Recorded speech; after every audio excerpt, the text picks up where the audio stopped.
dia, irmãos. A graça e a paz do nosso Deus seja com todos nós. Amém? Mais uma aula da nossa escola dominical da Igreja Metodista em Vila Penteado. Hoje, domingo, dia 10 de janeiro de 2021, continuamos no estudo da nossa revista, da nossa nova revista do semestre, né? Viver com Fé e Sabedoria. E hoje nós vamos dedicar esse tempo para estudar a lição de número 2, cujo título é Fé, Intimidade e Oração. Esta revista, esse estudo, tem lá o texto base indicado de Mateus capítulo 6, versículos de 5 a 8. E nós acrescentamos também outros dois textos que achamos bem oportuno, que é de Marcos capítulo 1, versículo 35 e Marcos capítulo 6, versículo 46. Bom, então vamos lá. Pegue a sua Bíblia, pegue o seu material de estudo, a sua revista e vamos dedicar esse tempo para estudarmos sobre o que é fé, intimidade e oração. Tá? Bom, este é o nosso tema para o estudo de hoje. E antes de ver o texto base, né, e falarmos sobre o tema, acho importante questionar e pensar sobre qual é a relação que estas três palavras, fé, intimidade e oração, têm entre si. Vamos pensar um pouco qual é a relação dessas três palavras, fé, intimidade e oração, o que elas têm de comum entre si. O tema do semestre é sobre viver com fé e sabedoria. Nós falamos muito no ano anterior sobre os legados de fé que homens e mulheres do Velho e do Novo Testamento nos deixaram como exemplos valiosos a serem observados. Então, temos a fé, e a segunda palavrinha que aparece é intimidade, e na sequência, oração.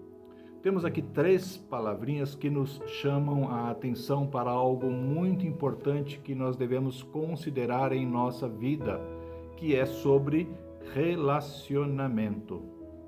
O tema do semestre fala em viver com fé e sabedoria. Logo, trata-se de um assunto que tem relação com o nosso dia a dia.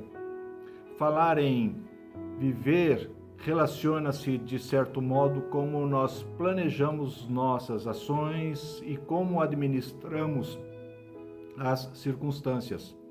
Ao falar em viver, não podemos nos esquecer de que isto envolve relacionamento com pessoas.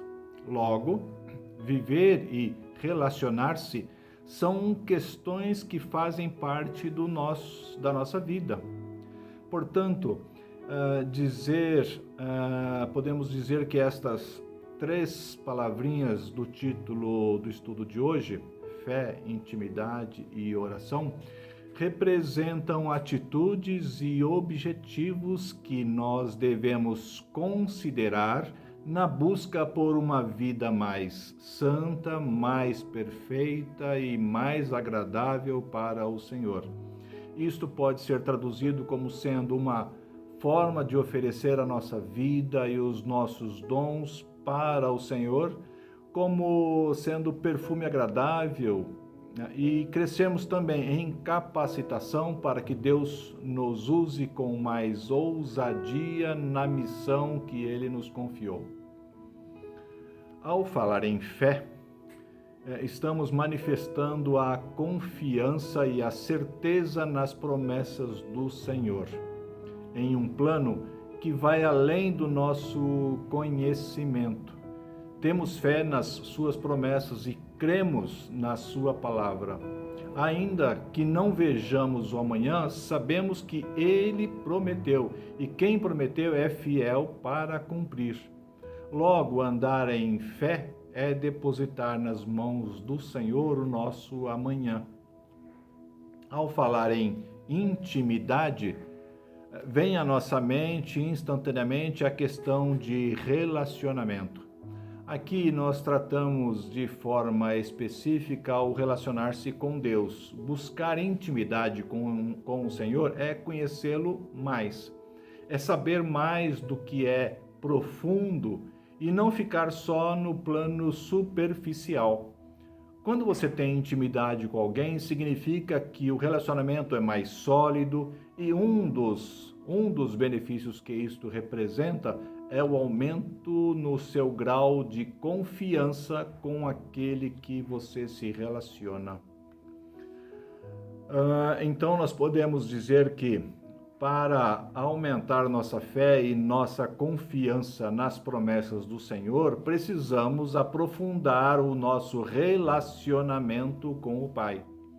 Isto se reverte na forma como caminhamos e testemunhamos com mais segurança no dia a dia de nossas vidas. Por fim, nós temos a terceira palavrinha, que é oração.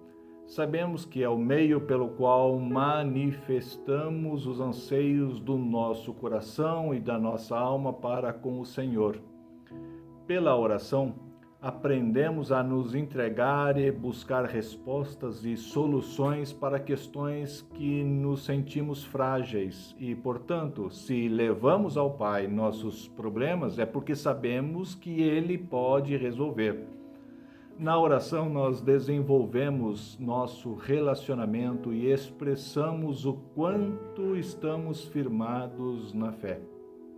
Na oração, temos a oportunidade de expressar nossa adoração, a nossa gratidão, colocar e reconhecer diante do Pai que somos fracos e pedir perdão e a sua misericórdia. Portanto, podemos colocar também diante dele as nossas expectativas, as nossas aflições, podemos pedir forças e sabedoria para fazer aquilo para o qual fomos chamados. Pela disciplina da oração, nos mantemos alinhados com as expectativas de Deus e recebemos dele a direção para fazermos o melhor. Fé, intimidade e oração, portanto, vemos como sendo atitudes e objetivos que devem fazer parte do nosso dia a dia. Bem, a revista nos indica o texto de Mateus, capítulo 6, versículos 5 a 8, como base, mas achamos também por bem incluir os dois textos de Marcos, capítulo 1, versículo 35 e Marcos 6, 46.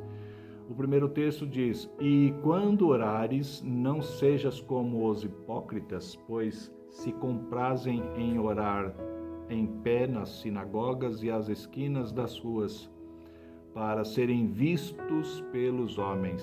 Em verdade vos digo que já receberam o seu galardão.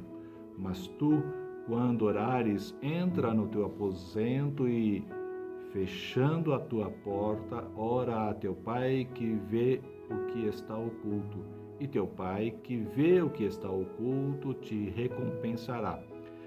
E orando, não useis de vãs repetições, como os gentios que pensam que por muito falarem serão ouvidos.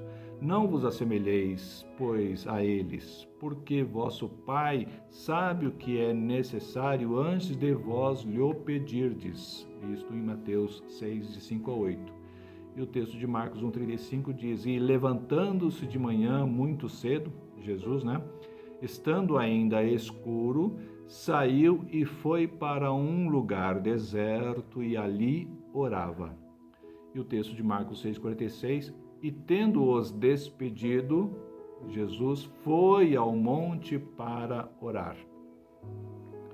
No primeiro texto, o qual faz parte de um conjunto de ensinamentos de Jesus, lá no Sermão da Montanha, ele está chamando a atenção para não usar a oração como forma de buscar prestígio ou reconhecimento dos homens do que você faz ou do que você é.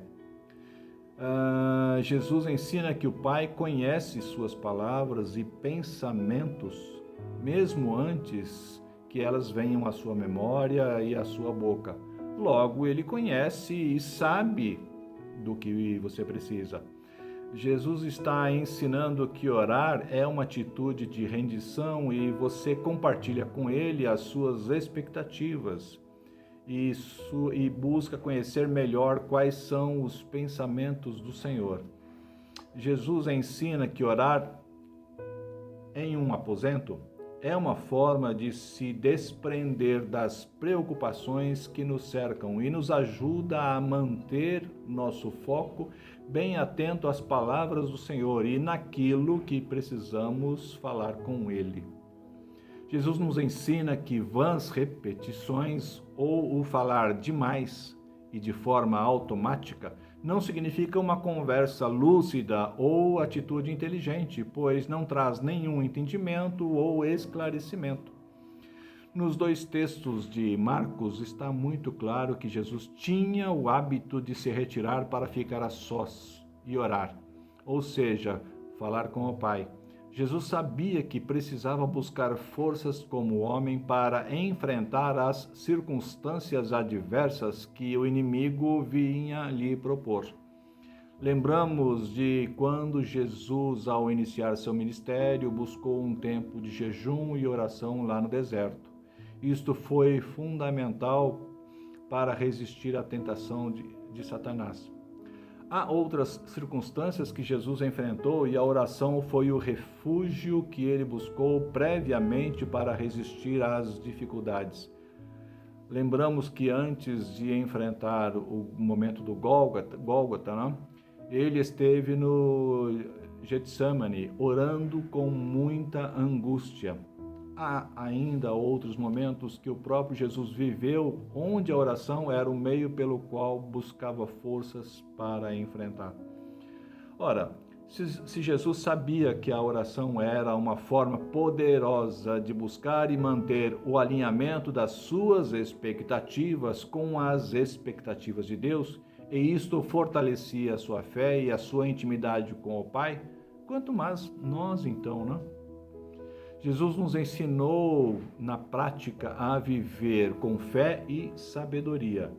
Sua sabedoria foi reconhecer que precisava manter intimidade e a oração foi o meio pelo qual ele utilizou para falar com o Pai, mostrando a nós que também podemos viver na mesma prática de orar, melhorar nossa intimidade e aumentar nossa fé.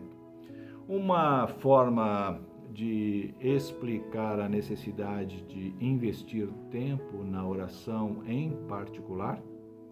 Não que a oração em público não seja importante, pois não é o caso que nós estamos estudando, né? Uma forma de explicar a necessidade de investir tempo na oração em particular são alguns exemplos que nós extraímos do pastor Sátilas do Amaral Camargo, um livro que ele publicou há tempos atrás, né?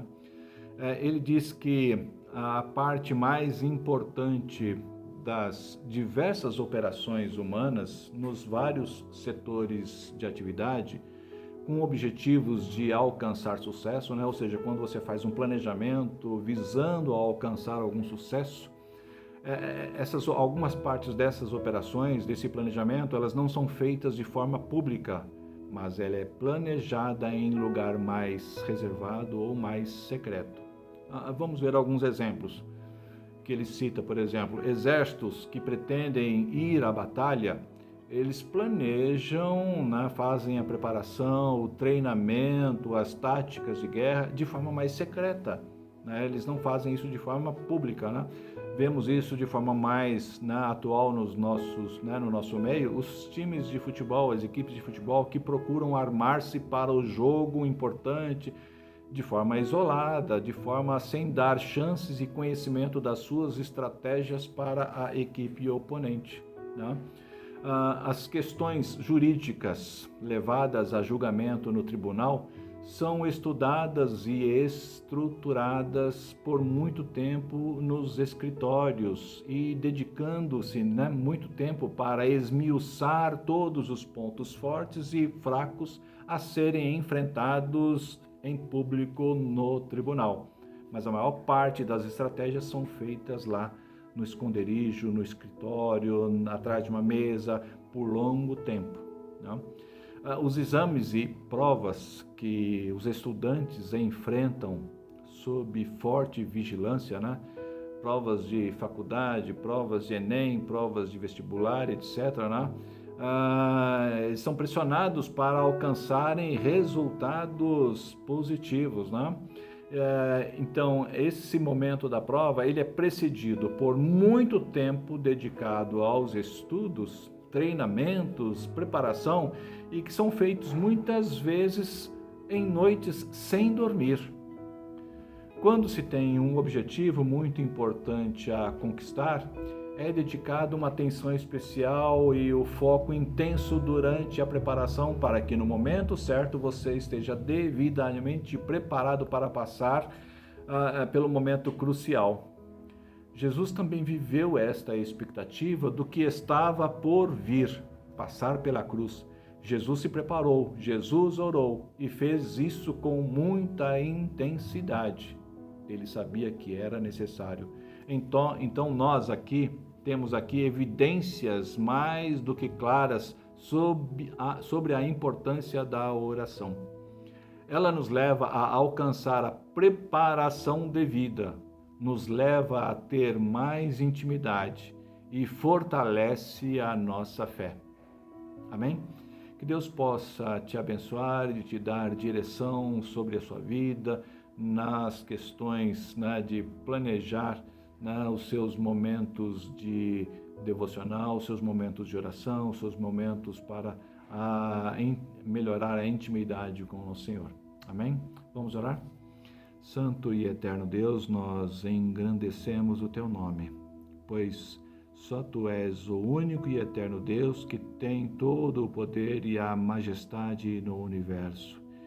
E que mesmo sabendo que somos pobres e miseráveis, o Senhor olha para nós com ternura e estende os seus braços oferecendo graça e perdão. Somos fracos e precisamos de Ti. Queremos viver para o Senhor oferecendo nossas vidas como oferta suave. Queremos viver com fé, queremos mais intimidade e, portanto, nos ajuda a estabelecer uma disciplina de oração com mais intensidade para alcançarmos o crescimento e o amadurecimento espiritual que precisamos. Nós te agradecemos pela oportunidade do estudo de hoje. Abençoa a tua igreja, abençoa o teu povo, em nome de Jesus. Amém. Irmãos, fique com Deus e até domingo que vem.